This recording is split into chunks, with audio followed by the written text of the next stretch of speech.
বায়াত নিছেন, কাকে নেতা হিসেবে মাইনে নিছেন? তৃতীয়ত, কোরআনে তো আল্লাহ বলছেন ফিতনা নির্মূল না হওয়া পর্যন্ত কিতাল চালাইতে হবে, মানে যুদ্ধ করতে হবে। তো কুরানিস্ট ভাইরা কোথায় কোথায় যুদ্ধ করতেছেন? নাকি পৃথিবীতে এখন কোনো ফিতনা নাই? চতুর্থত, কোরআনে তো আল্লাহ দিন প্রতিষ্ঠা করার আদেশ দিচ্ছেন, এই দিন প্রতিষ্ঠার ক্ষেত্রে কুরানিস্ট ভাইদের ভূমিকা কি? তাদেরকে তো কখনোই রাষ্ট্রীয়ভাবে দিন প্রতিষ্ঠার কথা বলতে শুনি না। তারা যদি বলেন রাষ্ট্রীয়ভাবে দিন প্রতিষ্ঠার প্রয়োজন নাই, শুধু ব্যক্তিগতভাবে কোরআনের আদেশ নিষেধ মানলেই চলবে, তাইলে আমার প্রশ্ন হলো, কোরআনে আল্লাহ চুরি, ডাকাতি, ব্যভিচার ইত্যাদির যে দণ্ডবিধি ঘোষণা করলেন, সেটা আপনারা কিভাবে কার্যকর করবেন তাইলে? নাকি ওইসব আয়াত অস্বীকার করবেন? আশা করি কুরানিস্ট ভাইয়েরা এসব প্রশ্নের দাঁত ভাঙা জবাব দিয়ে নিজেদেরকে কোরআনের খাঁটি অনুসারী হিসেবে প্রমাণ করবেন। অনেকে বলে হাদিস মানা যাবে না, শুধু কোরআন মানতে হবে, কিন্তু আমি খেয়াল করে দেখলাম যারা হাদিস বাদ দিয়ে শুধু কোরআন মানতে চায়, তারা আসলে হাদিসও মানে না, কোরআনও মানে না। আচ্ছা, আমাদের হিজবুত তাওহীদের মুখপাত্র মোহাম্মদ আলী তিনি বলেছেন যারা শুধু কোরআন মানে তারা হাদিসও মানে না, কোরআনও মানে না। শুধু কোরআন মানলে সে হাদিস মানবে কেন? এটা হচ্ছে ফার্স্ট কথা। সে শুধু কোরআন মানে, সে হাদিস কেন মানবে? তাহলে তারা এই প্রথম আর্গুমেন্টে হচ্ছে একটা লজিক্যাল ফ্যালাসি, তাই না সজীব ভাই? অবশ্যই আমি যদি কোরআন আচ্ছা, থেকে এরপর বলছেন কোরআনও মানে না, এটা স্ববিরোধী হয়ে গেল। যে কোরআনে অনেকে বলেন শুধু কোরআন মানবো, সে কোরআনও মানে না, মানে কি? এটা হচ্ছে গায়ের জোরে বললো আর কি, তাই না? আমি বললাম যে আমি বিয়ে করছি, আমার বউ আছে, না আপনি বিয়ে করেন নাই, বউ নাই, মানে এটা গায়ের জোরে সে বললো আর কি। সেই গায়ের জোরে একটা কথা সে স্টার্টিং এ শুরু করলো। তারপর কি বললো? প্রথমত, তারা যদি কোরআনই মানতেন, তাহলে কোরআনে তো আল্লাহ মোমেনদেরকে পরস্পর বিচ্ছিন্ন হইতে নিষেধ করছেন, জামাতবদ্ধ থাকার আদেশ দিচ্ছেন। তো এই কোরআনিস্ট ভাইয়েরা কি সবাই জামাতবদ্ধ থাকেন? আচ্ছা, কি বললেন তিনি? যে আল্লাহ পরস্পর বিচ্ছিন্ন হতে নিষেধ করেছেন। কাদেরকে বলেছেন পরস্পর বলতে? এখানে কিন্তু সে বলছে, কিন্তু তার মাথায় ঢোকে নাই মুমিনদেরকে। সে কি মুমিন কাকে বলে সে জানে? সে জানে না। আল্লাহর আয়াত পড়লে যার অন্তর কেঁপে ওঠে, তার ঈমান বৃদ্ধি করে নাকি? বৃদ্ধি করে, হ্যাঁ। হ্যাঁ, তো কোরআন পড়লে এই মোহাম্মদ আলী হিজবুত তাওহীদের অন্তর কি কেঁপে ওঠে? তার হাত পা কি শিহরিত হয়? ভাই, ঈমান কি বৃদ্ধি হয়, এটার কি গ্যারান্টি? তাহলে সে কি আমার মুমিন ভাই? আল্লাহ তো বলছে মুমিনরা পরস্পর ভাই, তারপর বলছে বিচ্ছিন্ন হয়েও না। সে কি আমার মুমিন ভাই? আমি তার সাথে বিচ্ছিন্ন, আমি তার সাথে মানে সংযুক্তই বা হবো কি জন্য? আল্লাহ তো তার সাথে আমার সংযুক্ত হইতে বলে নাই, বলছে না, বলছে মুমিনের সাথে সংযুক্ত হইতে নাকি? তা আমি মনে করি সজীব ভাই মুমিন, আমি মনে করি ফয়সাল ভাই মুমিন, আমি তো আপনাদের সাথে সংযুক্ত নাকি? জি জি, অ্যাকর্ডিং টু কোরআন আমি আপনাদের সাথে সংযুক্ত, আপনারা আমার ভাই। মোহাম্মদ আলী তো সে তো কোরআন পড়লে তার অন্তর কাঁপে না, সে তো কোরআনকে পরিপূর্ণ জীবন বিধান কমপ্লিট কোড অফ লাইফ মানে না। যদিও তার ইমাম যে মোজাদ্দেদে ইমাম, তারা বলে যে আল কোরআনের আলো ঘরে ঘরে জালো, তাই না? কিন্তু আসলে তারা কি এই কোরআনকে পরিপূর্ণ কোড অফ লাইফ মনে করে? না না, ওরা কখনো এটা মনে করে না, বরং ওরা করে না। ওই যে কোরআন থেকে বিচ্ছিন্ন হওয়ার একটা দল ওরা। না, সে যে বললে যে ফার্স্ট সে লজিক দিল যে কোরআনে বলছে মুমিনরা পরস্পর বিচ্ছিন্ন হবে না, আপনারা কি একতাবদ্ধ থাকেন? উনি প্রশ্ন করেছেন। কিন্তু আমার প্রশ্ন হচ্ছে যে তুমি ওখানে তো বলা আছে মুমিনদের কথা, সে নিজেও বলেছে মুমিনদের কথা, তো সে কি মুমিন শব্দের অর্থ জানে? অ্যাকর্ডিং টু কোরআন সে কি মুমিন? সে তো মুমিন না। কেন মুমিন না সেটাও আমি বলেছি, সূরা আনফালের 2-3-4 আয়াত পড়লে সে নিজেও বুঝবে, সে তো মুমিন না। তাছাড়া সে কোরআনকে কমপ্লিট কোড অফ লাইফ মনেও করে না। তাহলে তার সাথে আমি কেন সংযুক্ত হব? আমি তো তার সাথে কাছ থেকে বিচ্ছিন্ন হবই নাকি? আমি সংযুক্ত হব সজীব ভাইয়ের সাথে, আমি সংযুক্ত হব ফয়সাল ভাইয়ের সাথে, সেটা তো আমি আছি।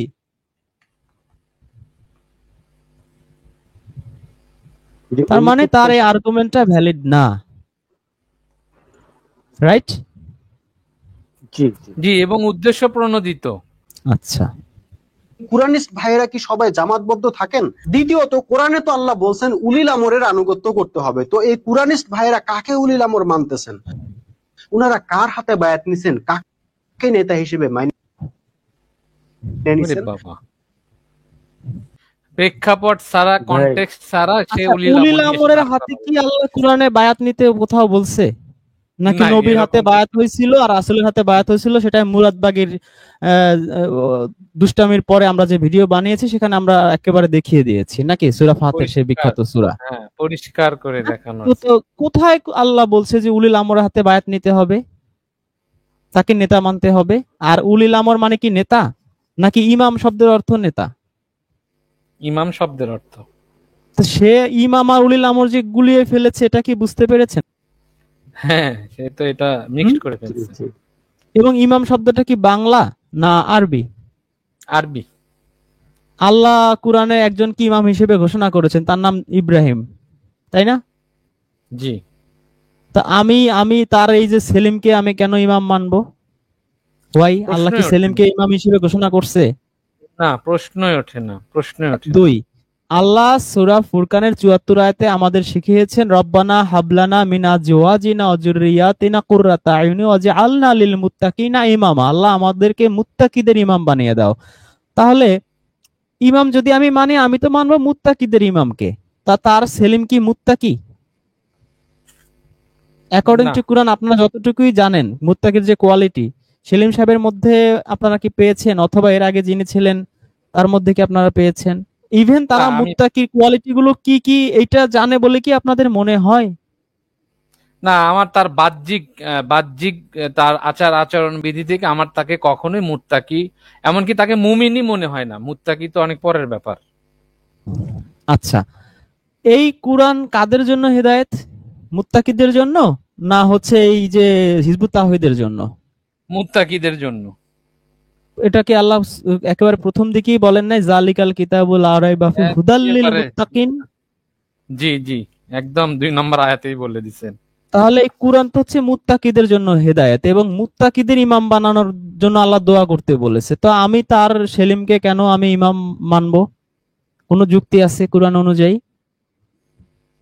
না, কোনো যুক্তি নেই। আছে? আচ্ছা, এবার সে যে উলিল আমর নিয়ে সে যে ধাপ্পাবাজিটা করছে, সে না, সুন্নিপন্থী এবং শিয়াপন্থী এদের সবচেয়ে বড় অস্ত্রই হচ্ছে এই উলিল আমর অস্ত্র। শিয়ারা হচ্ছে হ্যাঁ, উলিল আমরকে ইমাম, উলিল আমর হচ্ছে সেই ইমাম খোমেনি। ঠিক আছে? আচ্ছা, উলিল আমরটা আমরা একটু দেখি কোরআন থেকে।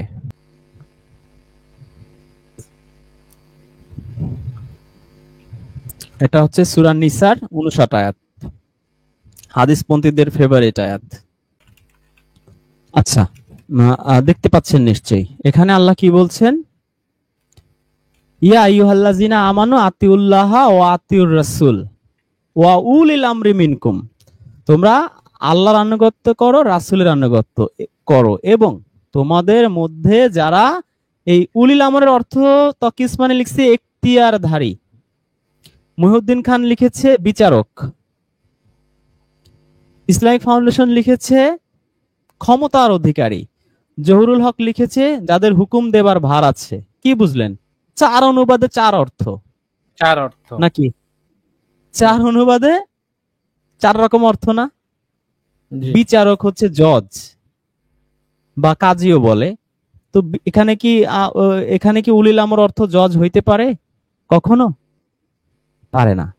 1 নাম্বার 2,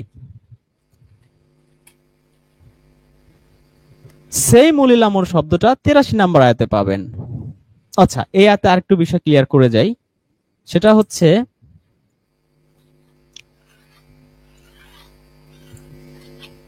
অতঃপর তোমাদের মধ্যে যদি কোনো বিষয়ে বিরোধ দেখা যায়, তবে তোমরা আল্লাহ ও পরকালে সত্যিকারের বিশ্বাসী হয়ে থাকলে সে বিষয়কে আল্লাহ ও রাসূলের উপর ন্যস্ত করো। এই উলিল আমর যদি কোনো উল্টাপাল্টা করে, উলিল আমরকে নেতা চিরকাল মানতে হবে মৃত্যু পর্যন্ত, নাকি আল্লাহ ও তার রাসূলের উপর ন্যস্ত করতে হবে ভাই?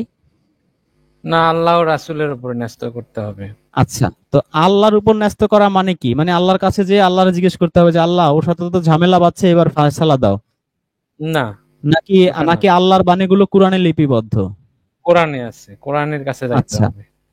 রাসূলের উপর ন্যস্ত করো।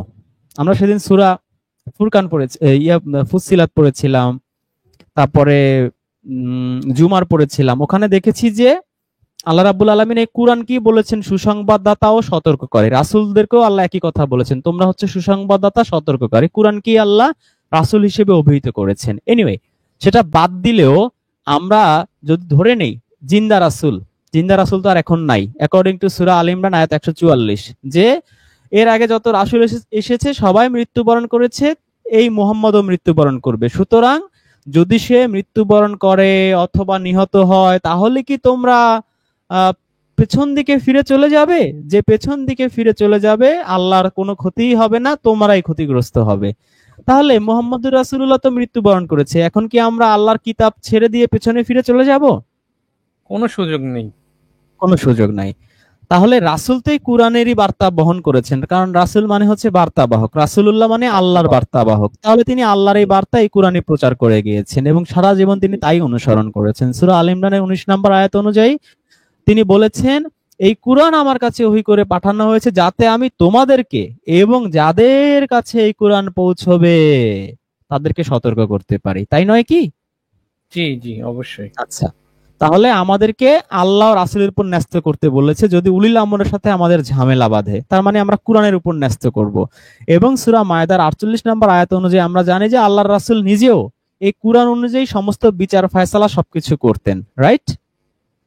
আচ্ছা, তাহলে এবার আমরা দেখি উলিল আমর যেহেতু 4 জন 4 অর্থ করেছে, তাকি উসমানী, মহিউদ্দিন খান, ইসলামিক ফাউন্ডেশন এবং মাওলানা জহুরুল হক, রিয়েল আসলে অর্থটা কি? আমরা 83 নম্বর আয়াতটাতে যাই। অতএব যুদ্ধ করো আল্লাহর পথে, তোমরা সরি কোথায় গেল? আচ্ছা, তাদের কাছে যখন শান্তির বা ভীতির কোনো সংবাদ আসে, তারা তা যাচাই না করেই প্রচার শুরু করে দেয়। তারা যদি রাসূল বা তাদের মধ্যে যারা কর্তৃত্বের অধিকারী তাদের কাছে নিয়ে যেত। এখানেও তিনি লিখেছেন, এই যে উলিল আমর আছে আরবিতে আপনারা দেখতে পাচ্ছেন, এই যে রাসূলু রাদ্দুসু ইলা রাসূলি ওয়া ইলা উলিল আমরি। তো এই উলিল আমরের অর্থ এখানেও দিয়েছে কর্তৃত্বের অধিকারী। মহিউদ্দিন খান লিখেছেন শাসক, ইসলামিক ফাউন্ডেশন লিখেছে ক্ষমতার অধিকারী, জহুরুল হক লিখেছেন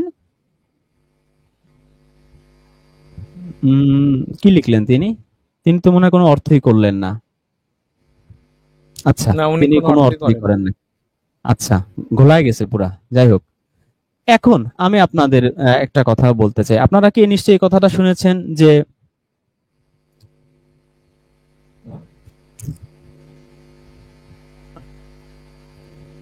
তোমাদের মধ্যে এমন একটা দল থাকতে হবে যারা কি করবে? সৎ কাজের আদেশ দিবে, অসৎ কাজের নিষেধ করবে। জামাত ইসলামের খুব ফেভারিট হিট একটা আয়াত নাম্বারটা আমি ভুলে গেছি যদিও এখন।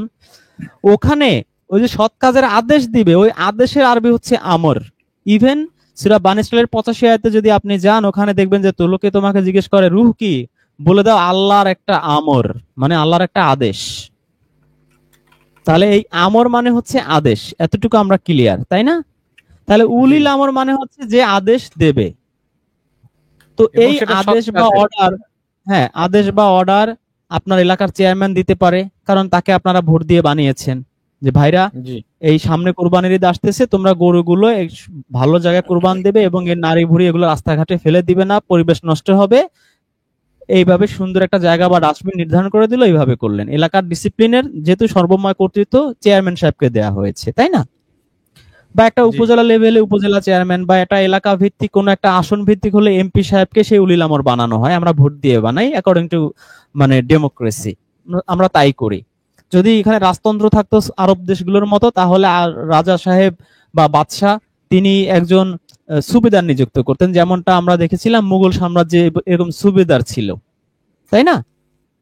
সুবেদার ঈসা খা বা সুবেদার, আর নামটা ভুলে গেলাম, এই যে সর্বশেষ সম্রাট আকবরের যে সুবেদার ছিলেন, ইভেন ওই যে শায়েস্তা খান, যাই হোক, শায়েস্তা খানের আমলে এরকম সুবেদার বিভিন্ন জায়গায় তারা নিয়োগ করতেন। না, আওরঙ্গজেব হচ্ছে আপনার জাহাঙ্গীরের সুবেদার ছিল, জাহাঙ্গীরের ছেলে। আওরঙ্গজেবের সুবেদার শায়েস্তা খান, হ্যাঁ, ঢাকার সুবেদার ছিলেন সুবেদার ইসলাম খাঁ। তার নামে কিন্তু ওই যে পুরান ঢাকায় ওই যে ইসলামপুর মার্কেট। এনিওয়ে, তো সুবেদার ইসলাম খাঁ তিনি ছিলেন সম্রাট আকবরের সুবেদার নিযুক্ত আর কি বঙ্গপ্রদেশের। তাহলে এই সুবেদার থাকতে পারে যদি রাজতন্ত্র থাকে, অথবা চেয়ারম্যান থাকতে পারে অথবা এমপি থাকতে পারে, মানে কেউ না কেউ তো থাকে কর্তৃত্বের অধিকারী বা আদেশ যিনি দেবেন, এলাকার যার নিয়ন্ত্রণে থাকবে, তাই তো? তো আল্লাহ বলেছেন তার আদেশ মেনে চলতে, রাইট? জি। কিন্তু এই আমাদের হিজবুত তাওহীদ কি বুঝালো উলিল আমর দিয়ে? তার ইমাম। এটা কি মিললো হ্যাঁ। অ্যাকর্ডিং টু কোরআন? না না, প্রশ্নই ওঠে না। অ্যাকর্ডিং টু কোরআন কিন্তু মিলল না। তাহলে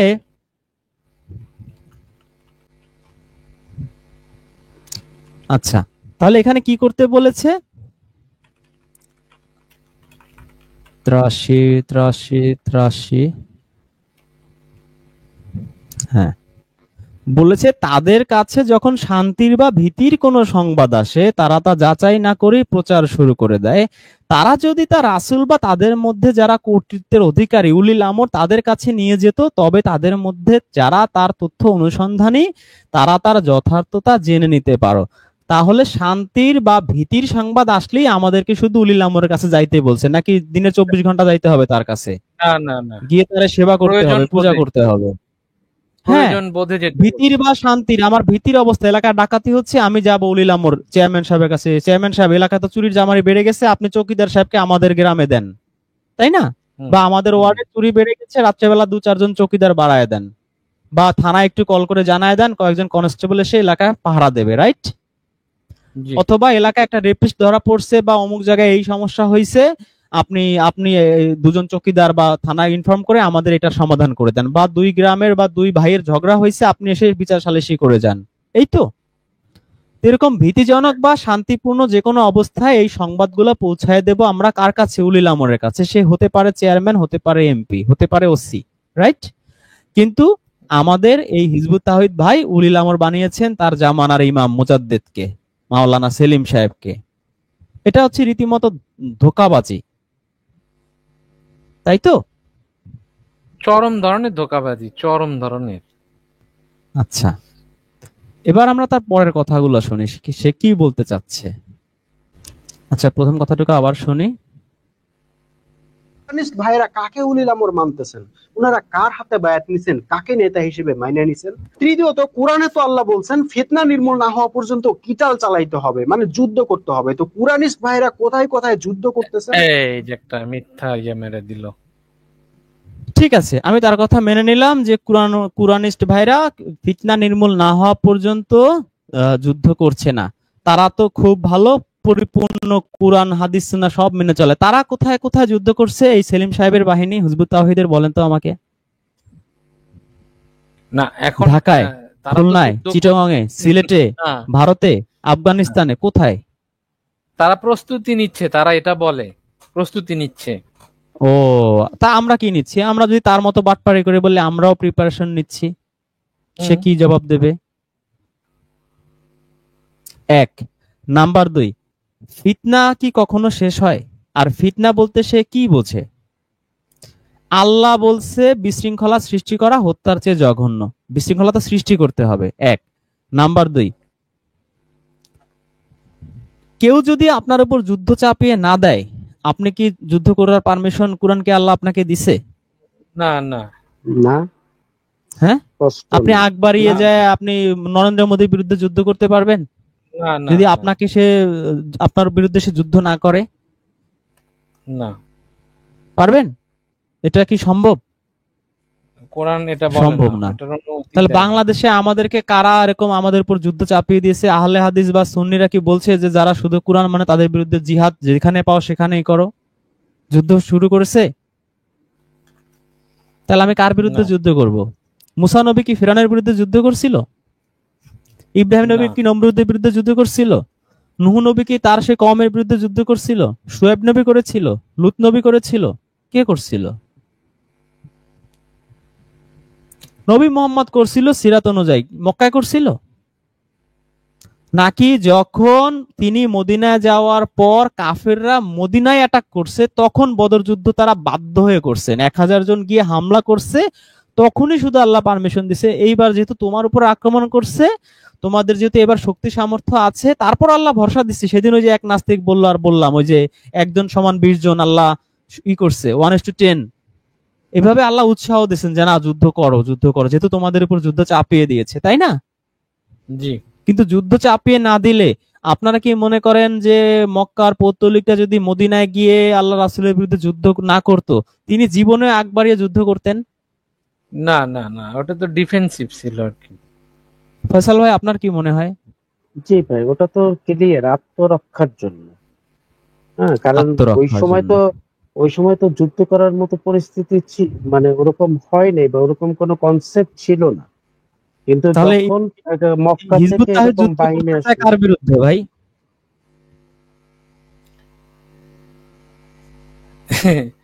এখানে আরেকটা প্রশ্ন কিন্তু চলে আসে রিজন ভাই, এরা যে এই যে বললো যে ফিতনা সৃষ্টিকারীদেরকে কতল করতে হবে, তো আমাদের দেশে হাজার হাজার প্রশাসনিক দুর্নীতি হচ্ছে, যেটার মাধ্যমে ফিতনার সৃষ্টি হচ্ছে। হাজার হাজার হাজার লক্ষ মানে কোটি মানুষের রক্ত চুষে তারা কানাডায় বাড়ি করছে না? বাড়ি করতেছে। তো এরা তো একটা দিনও গেল না কাউকে কতল করতে।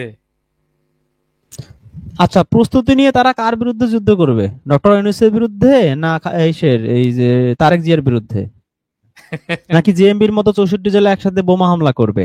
বোমা হামলা নাকি করবে, হ্যাঁ, কোরআনে আল্লাহ আমাদের জিহাদ শিখায় নাই তার রাসূলকে, যে সূরা ফুরকানের 52 আয়াতে যে কুরআন দিয়ে তুমি জিহাদ করো, এটা হচ্ছে জিহাদান কাবীরা। কুরআন দিয়ে তারা কয়টা কথা বলে? তাদের কোনো ওয়াজ মাহফিল বা কোনো কিছু শুনে নিশ্চয়ই আপনারা দেখছেন। কয়টা কুরআন বলে আর কয়টা লাহু আল হাদিস বলে? হাদিসে ভরপুর। আর যেখানে একটু দরকার হয় সেখানে কোরআনের আশ্রয় নাই। ওই যে এখন দরকার হয়েছে সবাইকে হচ্ছে ইমাম জামানের ইমাম বানাইতে হবে, এই জন্য উলিল আমর নিয়ে আসছে। তো উলিল আমর দিয়ে সে নেতা বানাচ্ছে, বায়াত করাচ্ছে।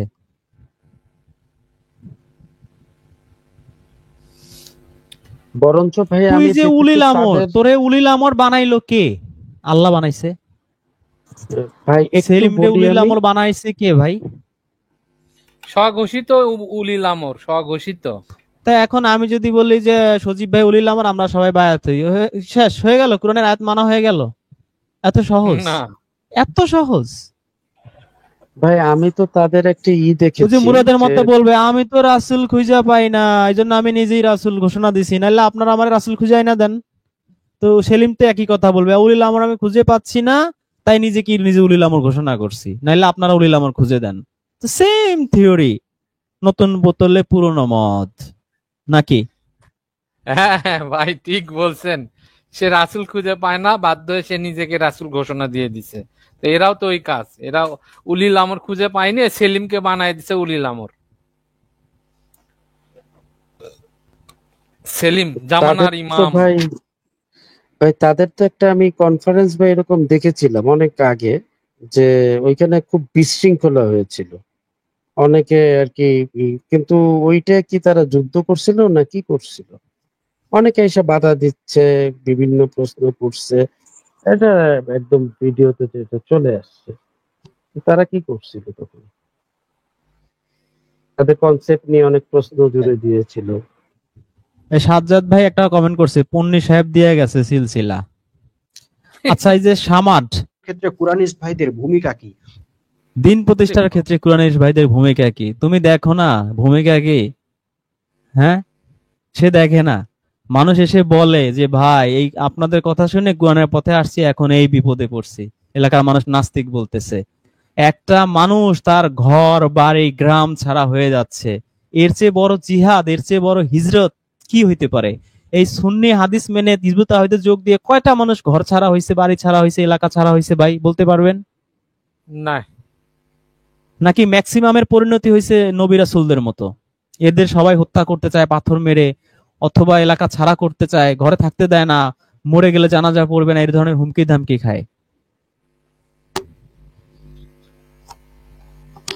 ভাই এই যে উনি আমাদের অবদান সে জিজ্ঞেস করে। কোরআনিস্ট বললো, আমি আসলে সত্যি কোরআনিস্টের সংজ্ঞাটা তো আমিও জানি না। হ্যাঁ, কোরআনিস্ট কুরআন মানে যে আল্লাহর ট্যাগটা কিতাব, লাগায়, মানেন আপনি আহলে কিতাব? না সেটা তো আপনার, এটা হতে পারে একটা সুন্দর কথা, না, অনলি এটা তো কোরআন, এটা তো এটা এটা তো একটা সুন্দর সম্মানের। একটা ভাষা। ভাইরে, হ্যাঁ, হাসরের মাঠে বলতে পারবো আল্লাহ তোমার কিতাব মানছি, এই জন্য আমাকে বলছিল না আমি, আহলে কিতাব বা অনলি কুরআন। এটা তো আমার জন্য না গর্বের ভাই। আমি বলতেছি ভাই তাদের কথার স্টাইলটা এরকম যে আমরা মানে একদম মানে স্টাইলটা একটু অন্যরকম, সেটা মিন করতেছে। হ্যাঁ, আক্ষরিক কোরআনে অর্থে আচ্ছা কোরআনকে তারা যে নাস্তিক হাদিস বলে। মানে, তারা যে হাদিস হুম, মানে এই একটা হাদিস নিয়ে এসেছে, হাদিসটা একটু পড়ে শোনাবেন দর্শকদের উদ্দেশ্যে, স্পেশালি এই জি জি, আসাদ আলীর উদ্দেশ্যে। হ্যাঁ, আমি জনাব আসাদ আলীর উদ্দেশ্যে হাদিসটা পড়ে শোনাই।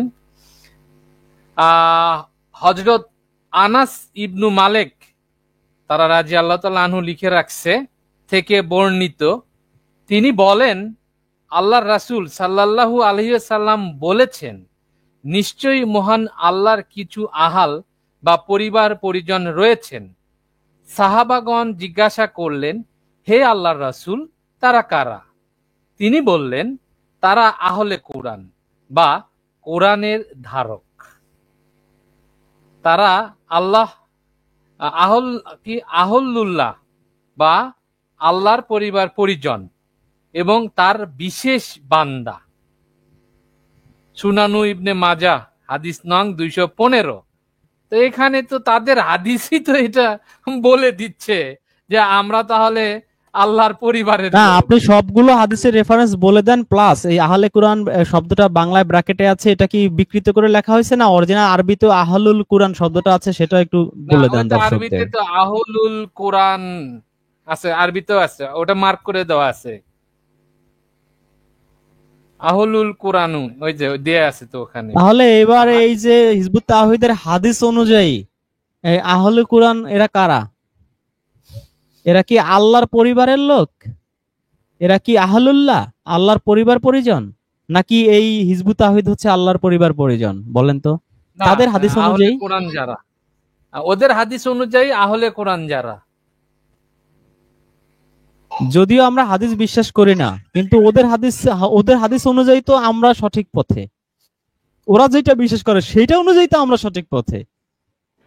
তাহলে তো ভাই যারা হাদিস নিয়ে এত কথা বলে তারা বোধহয় সব হাদিস পড়েও নেই, কিছু হাদিস পড়েই তারা লাফালাফি আপনি দৌড়াদৌড়ি আপনি করতেছে। বোধহয় বলছেন সব হাদিস পড়ে নাই, আপনি বোধহয় বলছেন। আজকে এরকম বিশাল এক দাওরা হাদিস পাশ মুফতি মাওলানা এসে লেজ গুটিয়ে পালিয়ে গেল, তারপর আপনি বলছেন মনে হয় সব হাদিস পড়ে না। ভাই, হাউ কি স্যাড, হাউ স্যাড। ফয়সাল ভাই, এটা আপনি বলবেন আমি 100% শিওর তারা পড়ে না। কোরআন দিয়ে উত্তর দিতে পারতেছে না, বাকারার 286 পরে তো তার মানে তখন বোধহয় এরিয়া চলে গেছে।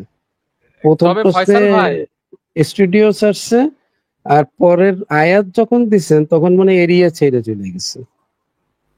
হ্যাঁ হ্যাঁ হ্যাঁ, হিজবুত তাওহীদের সঙ্গে আমাদের মিটিংটা হয়ে যাক। তাদেরকে তো কখনোই রাষ্ট্রীয়ভাবে দিন প্রতিষ্ঠার কথা বলতে শুনি না। তারা যদি হ্যাঁ, কখনো রাষ্ট্রীয়ভাবে দিন প্রতিষ্ঠার কথা বলতে শুনি না। রাষ্ট্রীয়ভাবে দিন প্রতিষ্ঠা করতে আল্লাহ কোথায় বলছে? একটা আয়াত দেখাইতে বলেন তো এরে, কোরআনে ইভেন হাদিস কোথাও দেখাইতে নাই। বলেন তো। না, হাদিসে না, আছে, কোরআনে না। হ্যাঁ হাদিসে আছে। তুমি যেই রাষ্ট্রে চাও, মুসা নবী কোন রাষ্ট্রে দিন প্রতিষ্ঠা করছে? ইব্রাহিম নবী কোন রাষ্ট্রে দিন প্রতিষ্ঠা করছে? নাকি ওই রাষ্ট্র ছেড়ে ভাগছে? ইব্রাহিমও রাষ্ট্র ছেড়ে নমরুদের রাজত্ব ছেড়ে ভাগছে, মুসা নবীও তাই করছে, করে নাই? নুহু নবী কি করছে? এলাকায় ছিল না, বলছে আল্লাহ আমি আর পারতেছি না, তুমি এদের গজব দিয়ে ধ্বংস করে দাও। সে তো বলতে পারো যে আল্লাহ 3000 ফেরেশতা পাঠাও, আমি ওদের সাথে যুদ্ধ করব।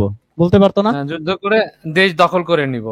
হ্যাঁ, রাষ্ট্র প্রতিষ্ঠা করব, দিন কায়েম করব। হ্যাঁ, করছে? তো এরা কি এইসব সূরা পড়ে না? ইউসুফ নবী করছে? হ্যাঁ, এই তাগুতি আইন, আমি রেপ করি নাই, আমাকে রেপের অপবাদ দিয়ে আমাকে 7 বছরের জেল দিছে, সেই নারী মিথ্যা অভিযোগ দিছে, তাগুতি আইনে আমার জেল হয়েছে 7 বছরের, আমি এই তাগুতি আইন মানি না। হেই কারাবাসী, চলো আমরা এই রাজার বিরুদ্ধে যুদ্ধ, কিতাল জিহাদ করব, দিন প্রতিষ্ঠা করব। এই মিশরে করছে ইউসুফ নবী? না না, সে তো উল্টা ওই রাজার অধীনস্থ মন্ত্রী উল্টা থাকছে, রাজার আন্ডারে চাকরি করছে নাকি? চাকরি করছে। হ্যাঁ, এরা আমাদের কি দিন শিখায়? এই রাষ্ট্রে প্রতিষ্ঠা, আর আল্লাহ কুরআনে কি শিখায়? আল্লাহ ভুল শিখায়, এরা সঠিক শিখায় নাকি ভাই? আল্লাহ ভুল শিখায় আর মোল্লারা সঠিক শিখায়? এদেরকে বলেন তো মোল্লা, আপনারা। এই হিজবুত তাওহীদকে মোল্লাও বলা যাবে না, মোল্লারা এদের থেকে কিছুটা এরা ভালো আছে ভাই। গোল্লা, এরা হচ্ছে গোল্লা। এরা গোল্লা, ঠিক, এরা হচ্ছে গোল্লা। নয়তো বলবো পুলিশের মতো, যে ঠোল্লা, পুলিশে বলে না ঠোল্লা, হ্যাঁ। এরা আসলে মোল্লাও না ঠোল্লাও না, এরা গোল্লাই ঠিক আছে ভাই। আচ্ছা, দেখি আর কি বলে। বলেন রাষ্ট্রীয়ভাবে দিন প্রতিষ্ঠার প্রয়োজন নাই, শুধু ব্যক্তিগতভাবে কোরআনের আদেশ নিষেধ মানলেই চলবে। হ্যাঁ, তুই ব্যক্তিগতভাবে মানতে পারবি কোরআনের আইন, এত সহজ, এত সহজ। 1 মাস ওরে বলেন যদি 1 মাস একটা মিথ্যা কথা বলবি না, ও দম ফেটে মরে যাবে। ও শুধু মিথ্যা কথা একটা অর্ডার শুধু পালন করবি, ও পারবে? আপনাদের কি মনে হয় ও পারবে? পারবে না। এত সহজ, শুনতে অনেক সহজ মনে হয়, প্র্যাকটিক্যাল লাইফে ইউজ করে দেখেন। তাইলে আমার প্রশ্ন হলো, কোরআনে আল্লাহ চুরি, ডাকাতি, ব্যভিচার ইত্যাদির যে দণ্ডবিধি ঘোষণা করলেন সেটা হ্যাঁ। আপনারা কিভাবে কার্যকর করবেন তাইলে? আরে, নাকি ওইসব আয়াত অস্বীকার করবেন? কি বললো বুঝছেন?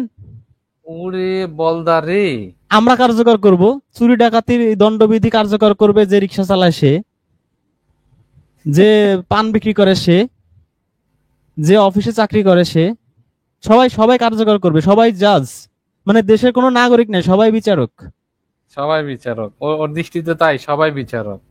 হ্যাঁ, কয় কয় চোরে পুলিশ চোর ধরবে কেমনে, দেশে কোনো চোর নাই তো, সবাই পুলিশে চাকরি করে। বুঝছেন, ওদের হচ্ছে সেই অবস্থা। আচ্ছা, ওরা ওরা ওরা কেমনে করে, ওরা ওরা কিভাবে এই আইন প্রতিষ্ঠা করে? ওরাও যে ওদের যে আস্থানা আছে ওখানে ধরে ওই নিয়ে ওই যায়। ওই ওই সেলিম আর বাজিদ খান পণ্যে কি ওরা কেউ চুরি করলে কি হাত কেটে দেয়? ওই আস্থানায় নিয়ে যায় হয়তো, মানে ব্যবচার করলে পাথর মেরে হত্যা করে, নাকি ক্যাশ নেয়, ক্যাশ নিয়ে হয়তো ছেড়ে দেয়। ও এই আসাদ আলীরে যদি ওইটা বলি যে এই যে পাথর মেরে হত্যা করা, এই যে শরিয়া আইন, এটা তুই কোরআন দিয়ে প্রমাণ কর, ও পারবে? প্রমাণ কর, পারবে না। যদি যদি ও সূরা নিসার 25 আয়াতে কি বলবে, যারা মা মালাকাত আয়মানুকুম তাদের শাস্তি অর্ধেক, ও অর্ধেক হত্যা কিভাবে করবে ও? ওটাতে তো হত্যাও হয় না ভাই।